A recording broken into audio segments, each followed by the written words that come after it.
Hello, beautiful people, and welcome back to the Women in Theater podcast. We're your hosts, Haley Goldenberg and Amy Andrews.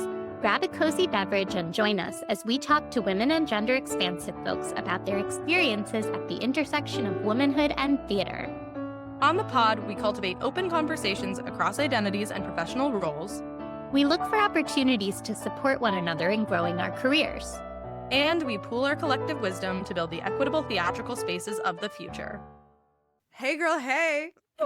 What a way to bring us in. Do we want to give folks like a little life update before we roses and thorn? Yeah, well, I think that the listeners would love to hear about the amazing production that I'll you go just first. worked on. I was gonna ask you to do it, but I'll speak. I was the assistant director on a new musical called Life After at the CAA at Mirvish Theater. I was assisting the brilliant genius Annie Tipp on this new musical by a genius group of women. It was written by a genius woman herself, Britta Johnson.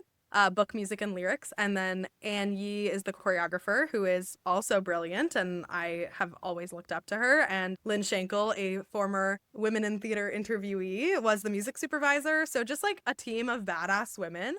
It's a brilliant new musical about a 16-year-old girl who loses her father and her grief journey, and it's a coming-of-age story. And I really had a wonderful time. And I've been here in Toronto, which is my hometown, so it's been really special because almost all of my professional work has been in New York. So it's the first time that I've gotten to do a big professional contract in my hometown. So that was pretty special. And for those following along with my journey with my spouse, I actually got to be with them for 3 months. So that was really special also, and still here, and I'll be heading back to the city soon. But that's what I've been up to while we were on hiatus. I just want to say that I'm so proud of you, Haley, and so happy for you. What a full circle moment. I love that for you. Enough about me, Amy. Never. Let's talk about you. So I've been keeping things moving on the home front, which has been awesome. And I want to give a giant shout out to our amazing Women in Theater team that have really stepped up and been so supportive and like really helped me keep this project moving along while Haley's been out on this contract. So thank you, Beth. Thank you, Sylvia. Thank you, Allie. Thank you, Courtney. We literally could not do this work without you. And we're so appreciative that you're part of this journey with us. Yay. Let me think, what are my exciting things? I feel like I've got some exciting momentum on my shows. My show To the Lighthouse, my collaborator Julie and I are doing a developmental reading this summer at the American Musical and Dramatic Academy Summer Fest. So we're really excited to put the show up with a group of really terrific students, and we're going to learn a lot and do a bunch of rewrites, and it's going to be fantastic. We're also having our very first virtual reading of Cycles, which is a new original musical that I'm working on with Kat Zimmerman, fabulous composer in LA. It is an original show. It's a love letter to people who have abortions and the people who care for them. And it's funny, To the Lighthouse, we have been developing a lot like within a writer community, specifically the Musical Theater Writing Collective. And so we've had a lot of other eyes and ears on the show in a way that's been super helpful. And with Cycles, it's been more like the two of us writing, and we haven't had as much opportunity to share work from it. So I'm so excited to get a room full of people whose opinions we trust, and just start getting some feedback on the work we've been doing, because I think it's really, really good. Yeah, I'm psyched for you. It's awesome. Thank you. Now that we did the life update, I think it's a good moment to do some roses and thorns. My rose for this week is I saw a terrific new musical last week. So last week, I saw the new musical All the World's a Stage, which is Adam Guan's new show at Theater Row. It will have finished its run by the time this airs, but that's okay. It was one of the best things I've seen in a long time. And it was especially special to me because Adam Guan is a dear mentor of mine who taught me everything I know about songwriting. And I'm so appreciative for his mentorship and his friendship. And it was so cool to see this work of his. What I loved about it was, one, that it was the first time that Adam wrote the book for a musical. He's a songwriter guy, and it was his first book, and you couldn't tell. It was so tight, and it was funny, and it was endearing and heartwarming. And the other thing that I loved about it is that it got into some really complex issues. It is a show that deals with homosexuality in evangelical Christian communities in the United States. That's a big topic that is very relevant for a lot of people across the country. And I thought he just did such a terrific job of presenting it as the complex, nuanced issue that it is, and like painting everyone involved in the story as a full, complete human who is not a hero, not a monster, just nuanced, real people, all trying to do our best and sometimes being at odds with each other because of it. I can't say enough good things. I just want to say, too, for our early career writers who are listening, Adam has also been a wonderful mentor to me. He's an amazing teacher. So if you're in New York City, or he also teaches online sometimes. He teaches online a lot, He teaches lyric writing, especially if you're a beginner and you want to, like, start from somewhere. And like learn from someone who is such a kind soul and such a wonderful teacher. Please find a class with Adam. Not a woman in theater, but a great human in theater. Yeah, so that's my rose. And my thorn is the transitions right now, the transition of it all. In my personal life, in my career, like it just feels like there's a lot up in the air and a lot of transitions. You ever feel like you're just in this space where you're like, you kind of know where you're coming from. You're not quite sure where you're going. You're not quite sure necessarily where you are in the middle of it all. That's kind of how I'm feeling. I'm swimming through the muck. So that's my thorn, which will be a rose eventually because it's all learning, right? Yeah. So what are your rose and thorn, Haley? Well, my thorn is the same, so I kind of want to echo. No, yeah, like, no, I seriously, I mean, I've been talking a lot. I think any of my friends who've had coffees with me or calls with me recently have heard me say at least once, it's a really transient moment for me right now. It sounds like it's a transient moment for you, Amy. I know a lot of people are feeling the transitions at this moment. It sort of snuck up on me and I didn't expect it. Like, I was thinking a lot about this contract, and then what was going to be after that was, you know, unclear to me. And I have some other things coming up that I'm excited about, but I just don't know what my life is going to look like. My lease is ending in July. I don't know what the state of the world is going to be. It's impacting sort of like my decision making in a way that I wasn't totally expecting at the top of this year, and it's sort of been weighing on me. So it's sort of a big thorn. I'm trying to be present and to accept that this is a moment of transition, but I'm struggling with that. It's hard, and I'm a person who depends a lot on my passions and my drive and my ideas about the future, and I don't know what the future looks like right now, and I think it's revealing some of my flaws and some of the things that I need to work through as a human. And that makes me feel really unsettled. So that's my thorn. My rose is honestly that I'm getting to spend so much time with my spouse. My show is wrapping up now. By the time this airs, it will have closed. I'm still kind of engaging with the production, helping with understudy stuff, which has been a joy. And now that I'm finished, before I head back to the city or to my next thing, for once I sort of have a minute, and we're getting to spend some actual like quality time together without every other stressor in our lives being present. And that's really rare for us these days. And yeah, it's a gift. I'm trying to just sort of like settle into the joy of that, of rest and of being able to look at my partner, like have a conversation over a glass of wine and not have to talk about like what we're doing tomorrow or what needs to get done as much. It's like a really needed and nice change of pace for me. So that's my rose. Family is the best of all possible roses. So today I'm so excited because we are talking with Julia Schemmer, who popped into our inbox with this was a real slide into the DMs, and we were like, yeah. We were and like, I'm hell so yeah. It was a yes it. for us. Yeah. Yeah. No, she really piqued my interest. I'll tell you that, because Julia is a puppeteer and co-founder of Puppetry on Broadway, which is a collective of puppeteers working in theater. And puppetry, let me tell you, listeners, is a part of this industry that Haley and I know nothing about. Absolutely nothing. So we're so excited to dive into that and like learn a whole bunch from her. Yeah, I'm really excited to ask her like about how womanhood intersects with puppetry, if at all, and like curious about, I imagine it's probably a male-dominated field, but I'm not really sure. So like excited to talk to her about how those things intersect, how she found her way into this. So I'm looking forward to sharing that and uplifting for folks, maybe if there are those of you who are listening who are interested in puppetry, who are just theater people who are curious and want to know more, directors out there who might want to engage puppeteers, producers who might want to engage puppeteers. This one's for you. Yeah. So let's chat, Julia. Let's do it. In this episode, we speak with Julia Schemmer. Julia Schemmer is a puppeteer, producer, and pal based in New York City.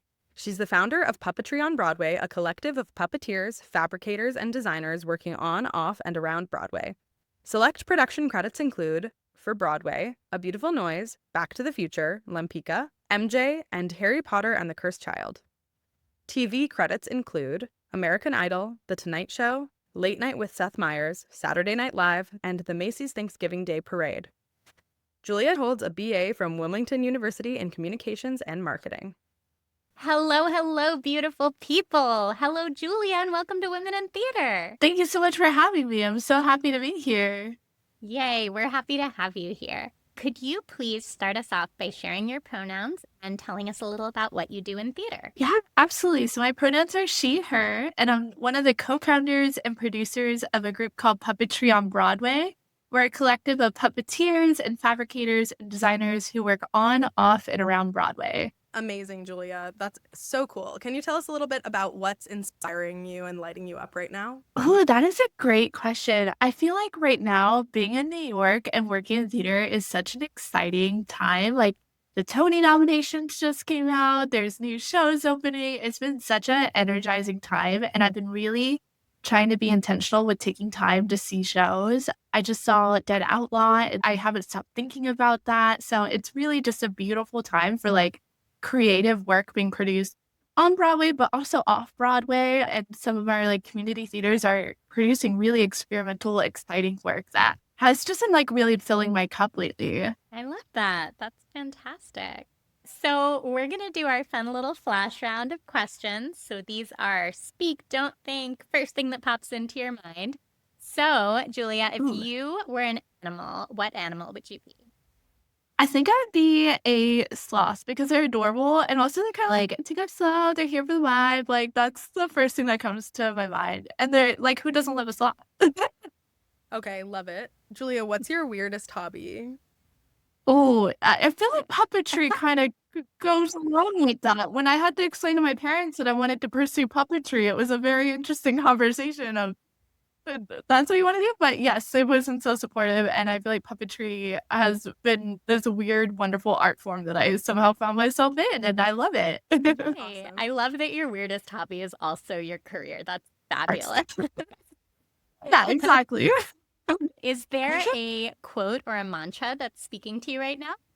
Ooh, I love the quote. It's actually a line from Merrily We Roll Along that has been like guiding me this year. It's 10-year dreams, dreams take time.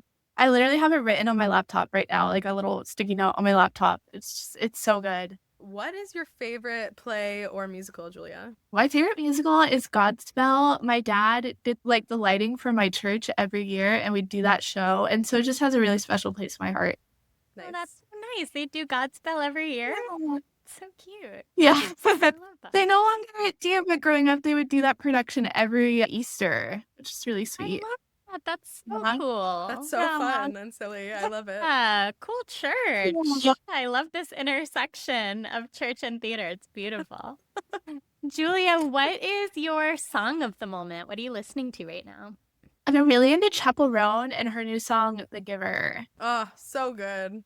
What a banger. Cool. Okay, well, thanks for playing along with the flash round. Now that we're warmed up with that, let's chat some more and get into the meat of things. So tell us about you, Julia. How did you come to puppetry? Yeah, oh my gosh. When I think about my journey into puppetry, it feels like a lot of like happy accidents. It kind of got me from point A to point B. And puppetry was always the thing that like I found along my journey that I would revisit and fall in love with and like has comforted me. So in college, I did an internship at a place called the Jim Henson Company. And they are the company that started the Muppets and Fraggle Rock and Labyrinth. And at the time, I was studying marketing and I needed an internship. And I saw this listing. I was like, I'm just going to apply and see what happens. Like, I grew up loving the Muppets and everything that they stand for. And so I applied and got an interview and was accepted. And that internship really changed my life because as someone who loves theater, I didn't always see a place for me in theater. Like, I'm not really a performer. I don't do too much like tech work, but like it felt like admin in the arts was something that I was starting to connect and put together as a career and as something that I could add value in. And so I worked in their PR department. It was 2020. So I was on the studio lot for about 3 months, and then it turned remote. And during that time, I just started to meet puppeteers and get to hear their story and get really energized and inspired by it.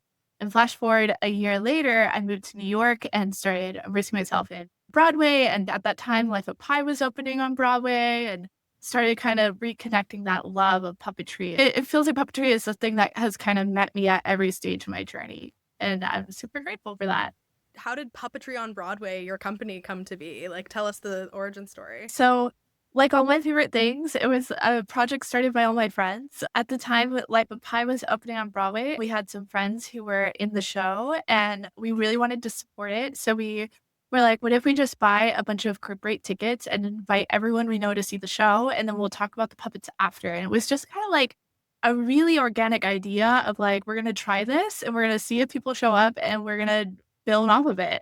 So we ended up doing that. We sold out at that event. And after the cast, the audience, we all went to a bar right next to the theater, and we were just like building community with each other. It was, industry puppeteers talking to puppet fans, and we were realizing that we were like really on the brink of something special here, because theatrical puppetry historically has gone like really uncredited in the industry. And so to create a space where people could connect and just organically like exist together and build that community, we're like, we're onto something here. And so for a while, we were just kind of like letting the idea marinate and like figure out where we could go from there. And as it started to evolve, we started to get people really interested in what we were doing. We would release these like puppetry deep dives on previous shows about like what their puppets were. And we started to get a really organic sense of community from that. And here we are. I mean, that was 2 years ago when Life of Pi was running on Broadway, and to see like where it's grown since then has been really beautiful and special. Yeah, that organic community building, that's fantastic. Tell us a bit about what you're working on creatively at the moment, whether it's you or Puppetry on Broadway or a combination. What are you excited about? So in January, Puppetry on Broadway did our first solo show at 54 Below. And it was a really special evening. We sold out the venue, and it brought together puppeteers from all different shows. So we had puppeteers from like Avenue Q and Lion King and Little Shop of Horrors all coming together to create this cabaret.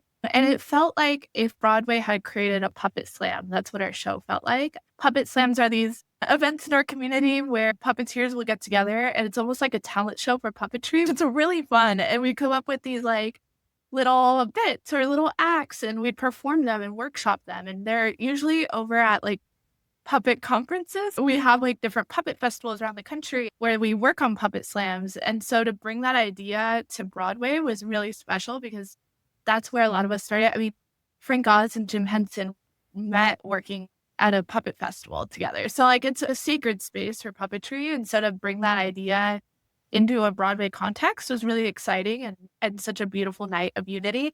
And we're coming back to 54 Below. We're doing a show in October. It's the Best of Broadway Puppetry Halloween Spectacular. So we're putting a Halloween twist on things, bring out some spooky puppets. It's going to be really fun. Oh my gosh. Well, you know what to do, listeners. So, Julia, do you have a creative mission for your puppetry work, for your creative work in general? Yeah. Oh my gosh, that's such a great question.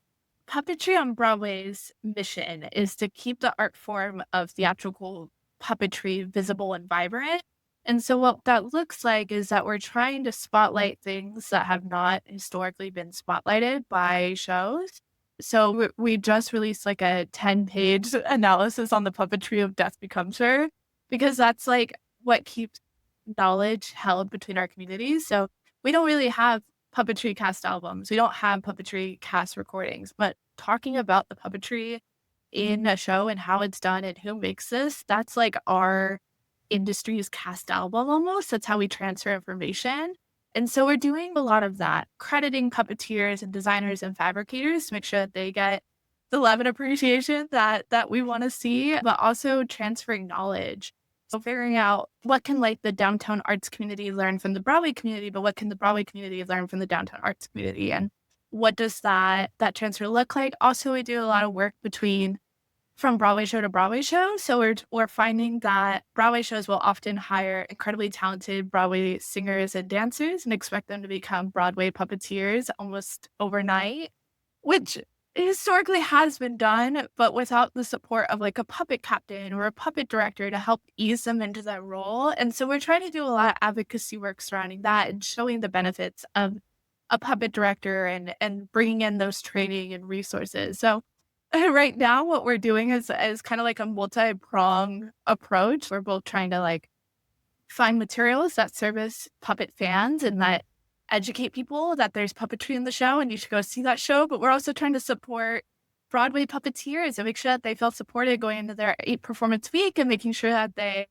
have the resources and tools to be successful in their roles. Yeah, that's fabulous. I love all the different things you're working on. Let's dive into the niche for a moment. What is your vision for having like a resource documenting puppetry in shows? Like what would that look like and what would make it useful? So we're actually kind of working on a version of that right now. I have a Google sheet where I've been cataloging every show that has ever used puppetry and figuring out who designed those, who puppeteered them, and also like where are those puppets now? Puppets, where are they now? I know exactly. It's like a behind the music documentary. Yeah. Exactly. I feel like I'm like doing true crime, but it's like puppet, So like good. puppet research. But the thing that's unique about our art form is that a lot of puppets are made out of felt and foam. And so over time they disintegrate. And so preservation is like a really important thing for our community. And so if the puppets are like put in a storage box upstate, that's not necessarily ideal for future generations to know that there were puppets in the show. So it's been a lot of watching theater, which I'll never complain about. I love doing that. And also just trying to like connect the dots of who are these people that we should know about and where are these puppets. We have like different museum partners as well across the country. So like how can we bring them to a museum for preservation or connect them with fabricators that can repair those puppets? So it's a lot of that. I want to switch gears a little bit and talk about womanhood and how this intersects with puppetry. I'm so curious to hear you talk about how womanhood fits into your identity and your theatrical work. Oh, that is such a good question. When I think about womanhood, I think about community and I think about like puppetry is such an intimate community already, but female puppeteers have their own like kind of tight community. There's an incredible group called GLOP. They're the Glorious Ladies of Puppetry. And they were started during the pandemic because there really wasn't a female puppetry group to find community in. And so I'm a proud part of the club. Puppetry is also such a mentorship based profession. Like a lot of puppeteers entered this industry by knowing another puppeteer and going under their wing. And so when we think about how to get more female puppeteers in this industry, it's important that we know who are those female puppeteers and how can we bring more people into our community. And so, yeah, I think puppetry is such an intimate community as it is, but like bringing more women into the conversation is something that is continually something that I'm thinking about people. Fantastic. I love that it's called GLOP. It's interesting that apprenticeship model, which has historically been a big part of lots of areas of theater. Like I feel like it historically has just not served women because women are so in the minority in certain areas. And then when a woman is allowed to like be in this sphere, I feel like historically has been a stigma of, oh, well, you can't, choose another woman to mentor or you're, playing favorites or whatever. It's interesting to see that carries over to puppetry as well. Because it's like in some ways it's such a great way to learn an art form, right? But then, yeah, who does that leave out? And I mean, we're talking about women, but also, people who are not white, people who are any sort of underrepresented community probably struggle a bit with. Yeah, I agree completely. And I think getting to see a female puppeteer in that representation just shows you what's possible. And it really wasn't until I saw Life of Pi. The head puppeteer is a woman named Betsy Rosen.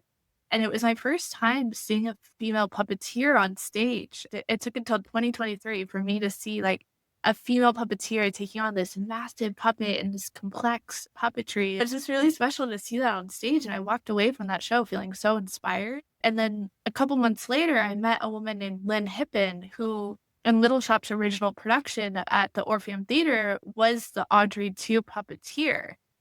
And so it's so incredible and affirming to meet the women who have paved the way for puppetry, who have paved the way then and who are paving the way now and show you like what's possible. It excites me. Totally. I also have hope, just to come back to what you were saying, Amy, about the apprenticeship model, like historically leaving people out. Women are such good gatherers of community. And so I'm really excited now that we're seeing this push and shift for more representation, like across the board in theater. I'm really excited to see the trickle down effect of that and to see how, and I'm already seeing it in my own circles, how we all bring each other in to make the rooms that we want to see. Groups like GLOP are a great example of that. Totally. Julia, what is a thing that you wish people knew about puppetry that you feel like is underreported? I would love to see the shift from puppetry being viewed as like this niche thing that only a couple people fall into and more appreciated as something that has been like an early part of the fabric of theater. Puppetry is so widespread. Sometimes when we say, oh, it's a niche thing, it like leaves people out of the conversation. Even right now, I was researching all the shows on Broadway using puppets, and all of the most successful shows on Broadway right now have either puppets in them or rely on puppet influences to tell their story. Like we think about Wicked and the puppets in that, The Lion King, of course. Chicago kind of relies on like marionette influences in the way that they stage their numbers. And so I think that opening it up a little bit and saying puppetry is in a lot of these shows right now, there are more people in the puppetry community than what we might think to be puppeteers. I think that allows us to grow our community and grow support for this art form. And I love the idea of bringing more experts in. I mean, we've seen in so many different ways how this industry, as we're working towards a more equitable space, are choosing to bring in experts in like intimacy, for example. We've long had fight captains and things, but instead of saying like, oh, we're all gonna figure out this new art form, why not welcome folks into the space to be a resource and to contribute artistically, as opposed to assuming that, oh, we'll just like figure it out, it's like an afterthought. How much more rich art could be made in the collaboration with more puppeteers. It's really cool to think about how that could evolve. I love what you're saying about bringing people from the art form into the show because it makes such a big difference. Puppetry on Broadway has been working a lot with Boop, and for their puppeteer, they brought in Philip Huber, who is just like such a legend in the marionette puppetry community. He's been doing this work for decades, and he built the puppet that he's using, but he also brought along two understudies and covers who are making their Broadway debut, who have been working in the downtown puppetry community, who are now able to like use their experience on the Broadway stage. So I think that that's a really beautiful example of honoring the art form. And Philip Huber is like one of our generation's best puppeteers. And so to get to see him in this Broadway role while also bringing along two other people for the ride of learning Broadway puppetry and applying the work that they've been doing in our communities for so long, I just think that's a really beautiful blend of getting to do all those things. Well, that's like apprenticeship at its best, right? Like that's the vision. So speaking of visions, what is your grand vision for puppetry on Broadway? Where do you see it in like 5 or 10 years? Such a fun question. So I'm always asking myself that too. And when we started puppetry on Broadway, Life of Pi was like the only show on Broadway that was new and was using puppets. And now it feels like there are so many shows on Broadway right now that open this season that are using puppets, which is incredible. I mean, Death Becomes Her, Dorian Gray uses puppets, like maybe Happy Ending. There's just been a lot of shows that use puppetry in them, which wasn't the case when we were starting this organization 2 years ago. And so I think that a dream for us would be able to like be involved with the beginning conversations of when a show is transferring of like, how do you talk about puppetry to audiences that want to see the show? Developing more robust programming and social media content around the puppetry in the show.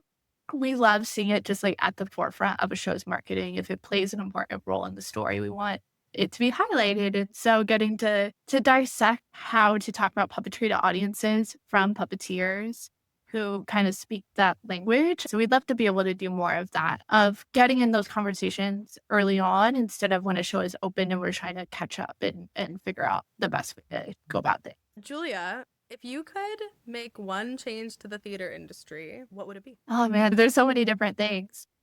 I think I would love to see the conversation shift from the Tony nominations being like there's so much at stake when Tony nominations come out. And I think that puts a lot of shows and a lot of the people working on those shows in really vulnerable places. And so I'd love just to see this step away from all of the focus being on the Tonys. I think that it's an incredible way to highlight the incredible season that we've had. But I've also been on the back end of seeing people really stressed when those nominations come out. And so just a better way to think about performers and crew and their mental health when those nominations come out and making sure that they have the support system in place. I'm wondering if there's other ways to kind of garner support for shows and celebrate those shows, but also not making it be this thing where shows are dependent on it. Yeah, and where shows are in such direct competition with one another, especially since, I mean, all the shows on Broadway right now are so different from each other. It very much feels like comparing apples and oranges. Yeah. Julia, can you talk a bit about how you balance your puppetry work and your creativity with the rest of your life? Yeah, that's a really great question. Puppetry on Broadway is such a fun passion project and I love it. But I also work full time in TV and film. And so sometimes that looked like working 12-hour days for like a week straight or, going to different cities and having to work on set for a while. And so I think for me, I have a really wonderful team that I'm working with. Like our co-producers, we're a team of four: Lauren Flack, Evan Margolius, and Peter Turney, and myself. And we all work on different areas of the organization. So we all kind of specialize on our own different things. Peter is our organization's resident director, so he helps us with our live shows. Lauren Flack helps us a lot with like our organization's structure and grant funding and things like that. And then Evan also supports our programming. And so with the four of us, it's really nice to be able to divide tasks and figure out what we want our focus to be, especially like in our organization where we're trying to hit so many different touch points and serve so many different perspectives of puppetry to different people. So that's really helpful. I could not do what Puppetry on Broadway is doing without them. And then in terms of my own general life, this year I've really been challenging myself to take my days off. I've been just trying to like be more thoughtful about that, of like using the do not disturb feature on my phone or, putting an email reminder and just really getting to fully take that day off. I'm from California, so I'd spent 2 weeks back home in February, and that was really great. That's what sustains our work, right? When we're well rested, we can do this work well. And so I'm trying to do more of that. We're working on it. Historically, I've not always been the best at that, but this year I've been challenging myself more to take care of myself as a person and also as a theater maker. I love that you called it a challenge because it is a challenge. Like, it really is. I don't think that many of us folks find ourselves in theater because we're not interested in working. That is true. I mean, we have to fill our cups so that we can have that creative energy, because the work that we do takes a different kind of energy than the work that a lot of people do, right? It requires replenishment. And so we need that rest. Wow, definitely. And I think about my early career too, where I was working so much and I'm happy I was, like it was energizing work, but I'd get into the rooms that I had been dreaming of getting in and then I wasn't showing up 100% of the way I wanted to show up because I was so tired. I didn't realize it at the time. It's how we keep our work sustainable. When you mentioned where do you see puppetry on Broadway in 5 years, I think that what keeps puppetry on Broadway around for 5 years is the way that we take care of ourselves and take care of each other. And when we do that, we can show up as the person that we want to show up as instead of like a tired or burnt out version of ourselves. That's so true and so resonant with a lot of what we talk about at Women in Theater about how we build advocacy groups that are sustainable. Yeah, and it's tricky too because you're rewarded when you work extra hard. Do you know what I mean? That's the hard thing that I'm trying to be more rigid with myself about is I am in the habit of working myself super hard because it does have benefits. Like there are rewards to that. There are lots of drawbacks too, but the industry kind of glorifies being burnt out and work being your whole life. And it's changing and it's shifting, but it's long been the way. So it's this interesting balance. I ran into this a lot on my last contract where I felt like in order to do my best work, I needed to rest. But in order to do my best work, I also needed to be working more hours in the day than I had. And so balancing those two things is so hard, you know, because you're going to do more efficient work if you're rested. But I also felt like if I didn't do this work now, when's it going to happen? And then I won't be ready when I'm needed in a particular way. So it's tricky. Totally resonate with what you're saying. I think too, as women, we're so used to having to take on multiple roles and do all of the things and create the spaces that we don't have. And so I think with that has come a lot of like, for me personally, I've had to unlearn a lot of that and learn how to delegate to others. And it's so nice now to have a team that is so supportive. But I think that that also comes from previous moments where it has been like all women trying to wear multiple hats and do multiple things. So I definitely agree with that. Julia, you are doing amazing work. And also, you're like right at the beginning of this journey, and it's so exciting. Is there advice that you would share with a younger version of yourself or with like up and coming puppeteers that you would want them to know? So I didn't really mention this when we were talking about finding my way in this industry, but my background actually comes from disaster relief. In undergrad, I took a gap year. There were historic flooding that happened in Louisiana. And at the time I was in California, I heard about this when I was working in a residence hall and the TV was on and the news was going on. And I was like, oh my gosh, I had to do something. And I found an organization that would cover your flight and your housing and your meals and just in turn for you to volunteer. And I was like, well, now I don't have an excuse, right? Like it was my summer break. And so I went out to Louisiana for 2 weeks and I fell in love with it. And I kept coming back. Every school break that I had, I would come back. And then I just decided, I'm just going to focus on this full time. At the time, Hurricane Harvey hit and the devastation was so widespread and heartbreaking. And I decided to take a year.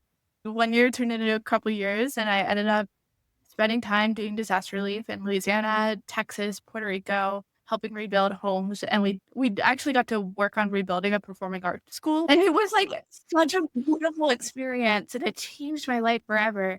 And I always think about that experience and it feels like a pivot from what I've done before. But it really was like the catalyst, like because I've worked in disasters, it feels like I'm able to apply that to what I do in production of like figuring out who those people are and partnerships and community building. But in that moment, though, I was really hard on myself because I took a gap year off. I felt a little lost because there were a lot of different personal things going on in my life at the time. And I just didn't really know what I was doing. But I was moving forward and I was just doing that thing and figuring it out later. And so I wish I could tell myself that it's not a pivot, actually. And it was honestly like the best thing that I could have done for myself. And so when we find ourselves in these different situations that we may not have envisioned ourselves in or feel like we have the qualifications to be in or, you know, all these things that get in our head, like really one experience leads to another. I draw on that disaster relief experience now in my career, probably the most from anything else I've ever done. Because I'm able to think about like construction terms when we're figuring out how to load in a theater or like there's things that I draw on that I would have never known if I didn't take that leap. Every experience really leads to the next. And I think that you can navigate being kind of in the in between of what your next step is by just honoring what you're doing at that time and seeing where it leads to next. Julia, I really needed to hear that. I really needed to hear that too right now. I just want to underline that again, honoring where you are right now in transitions, in times of change. I think that there's a lot of people who are dealing with a lot of change right now and a lot of fear and a lot of uncertainty. And I think that the wisdom that you just shared of honoring this moment that you're in, I think is a really good one. So I just wanted to underline that one more time for our listeners and honestly for ourselves And for too. ourselves. Yes, Yeah. thank you. Yeah, that's really, really beautiful. Thank you. Yeah. I love it. It was such a transformative experience. And I had to learn too, like the day that you plant the seed is not the day that you water the fruit. So while I was doing all this work, I had no idea that I would later rely on it living in a different city and doing a completely different industry. You know, it's really crazy. Wow. I think that's my new mantra. The day you plant the seed is not the day you water the fruit. That's stunning. I love that. I love it too. It's so I know, these pearls. Yeah, love it. This has been such a great conversation. Before we let you go, I want to ask you, what are you most proud of in your life and in your work so far? What I'm most proud of in my life so far, last year, I had the opportunity to come back to a program that I participated in when I was in high school. It was called the Disney Dreamers Academy. It's an essay contest, essentially, and you write essays about your dreams, and then the folks at Disney read them, and they pick 100 high school students to come and learn about your dreams and participate in mentorship and also experience the magic of being at Walt Disney World. And you get to go with your parent, and it's an incredibly transformative and important week. And it really like changed my life when I got to be there. I participated in that program in 2014 and I got to go with my dad. And then in 2024, I came back as an alumni speaker and mentor. And it was so surreal to be back in that space and to get to speak of this program and the amazing ways it changed my life. And I think that that's continually like something I'm so proud of. And I got to go with my dad. We really bonded during that experience. And before my alumni trip last year, weeks before, my dad got diagnosed with Parkinson's dementia. And it was really a challenging time. And so to get to go back to that program and tell him all about it, it was full circle for me. It was a really special experience. Oh my gosh. That's lovely. Beautiful. I'm gonna cry. Yeah, No, it that's was really- wonderful. Thank you for Beautiful, sharing Julia. that. Of course. Great conversation. Thank you so Yes. much for coming you. onto the Because- podcast and reaching out to us and making this connection. It's so beautiful to get to know you and hear your story. And I'm sure our listeners are just as excited to hear about everything that you've shared today. So thank you so much. Before we run away, I just want to ask you if folks want to stay connected with you and the work that you're doing through puppetry on Broadway. I'm curious where they can find you on the internet. My personal Instagram is at MF And then Puppetry on Broadway is on Instagram as well. We're at Puppetry on Broadway. Linked in our Instagram bio is our website where you can sign up for our newsletter, hear about future events as well, what we're up to. Awesome. Thank you so much, Julia. Thank you both. It was really great to get to connect with you, and thank you for the important work you're doing. This was such a treat. What? Continuity? What?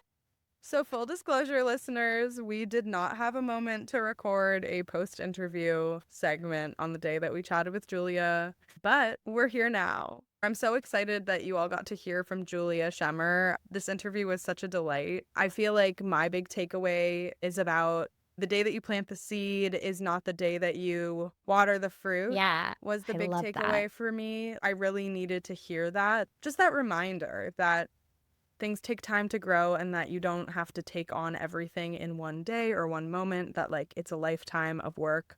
That piece of wisdom is really impactful for me in where I am in my life right now. So that was my big takeaway. How about you? Yay. Yeah, I loved that one. I loved how Julia spoke about being in process, in the messy mess of it all, and like that being okay, and just kind of leaning in and trusting that you're on the right path. I also just want to acknowledge for the two of us, like going into this, we didn't really know a lot about puppetry or the puppetry community. And I'm so excited that we got to learn all about that. And hopefully you learned some interesting things too, listeners. I was particularly taken with the idea of how do we document the historical aspect of puppetry, like the importance of having that archival record.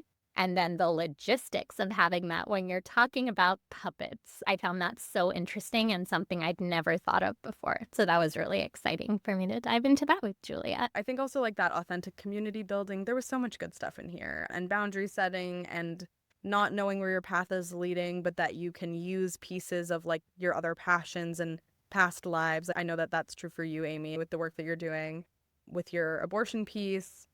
And I think that that's true for a lot of people, that like the work that we do in our past lives can inform the art that we do and our hobbies and the other things that we find joy in. That's like such a delightful thing that makes us special. I truly believe that no time is wasted. Every experience that we have is a learning opportunity and it will come back in our lives. Who knows how, but it's always really exciting for me to like see something from a past life of mine coming back up. So shall we talk Trailblazers of the Week? Let's do it. Haley, who's your Trailblazer of the Week? My trailblazer of the week is Cole Escola. I had the delight of getting to see Oh Mary this week, right before the Tony Awards. As a queer girly myself, I just got to shout them out. It's Pride Month, everybody. So, like, here we are. I'm just very excited for Cole. They're a trailblazer in the sense that they're the first leading actor in a play category who is non-binary. That's really exciting for the community. But, like, they're just somebody who is so authentically themselves in who they are and, like, what they're creating. I've never laughed so hard at the theater, and I've never seen anything that feels so authentically itself in that particular way. And we love to see comedy winning big, especially at these award shows. There's so much respect for, like, the prestige dramas. I think Sam Pinkleton said it in his speech, but something that's just bringing joy to so many people. We talk a lot on this podcast about how joy is radical, and I just think Cole is like a living, breathing representation of that. And so, like, slay honey, I love it. That's my trailblazer of the week. Who's your trailblazer of the week? So my trailblazers this week are the Nagoski sisters, Emily and Amelia Nagoski. I'm actually almost done reading their book Burnout right now, which came out back in 2020. It's a fabulous deep dive into the science behind stress cycles and taking care of our bodies and recovery, and not like hip trendy self-care, but like actual self-care, like the actual things that we need to do to care for our bodies in the world and to process all the things going on in our lives. I've been really enjoying the book. I've been learning a whole bunch. One thing that I appreciate about their writing is, so they're sisters and they bring really different perspectives to the writing, which is really enjoyable and fun. And they also have a number of other things that they've done aside from this book. I'm like at the very beginning tiptoeing into fangirling on them. So I'm excited to see how that fangirldom continues to grow and flourish. But for right now, I'm really enjoying Burnout, and I highly recommend it to all of you listeners. Beautiful, beautiful. Okay, well, Amy, I think it's about time that we hype each other up here. So I want to hype you up today because I know that you are juggling many, many, many, many, many, many things in your personal life and in your professional life and in your creative life and all of the many things. And I just want to say that I see you and you are doing great. And it can be really hard to be a person that people lean on in all of those different spaces. And I think that you are navigating that with grace. So that's my hype for you today. Thank you. I appreciate it. Well, I, as you know, have been deep in editing some of the interviews for this season. And I want to hype you up because I'm always so delighted when I'm editing the interviews to hear how you're showing up in them. And I'm just like, oh, yeah, wow, Haley sounds really smart. Like, Haley made a really good point there. And I just so appreciate going on this journey with you and having your wisdom in these interviews and your questions and your curiosity. It's really delightful. So there's my Hype Girl Hour for you, my friend. Thank you. I appreciate that. And I want to hype you up, listeners, because it's been a wacky girl time this summer, and I hope that you're all taking good care of yourselves in this moment in the world that we're in and making really good art and showing up fully for yourself today. Yeah, go hype up the people you love. Tell them what you love about them. Thank you for listening to the Women in Theater podcast. We're your hosts, Haley Goldenberg and Amy Andrews. If you like what you heard, subscribe and give us a 5-star review wherever you listen. You can also follow us on social at Women in Theater Project to make sure you never miss an episode. The music for this show is written by talented Women in Theater community member Chloe Geller. Thanks again for listening, everyone. See you next time. Bye.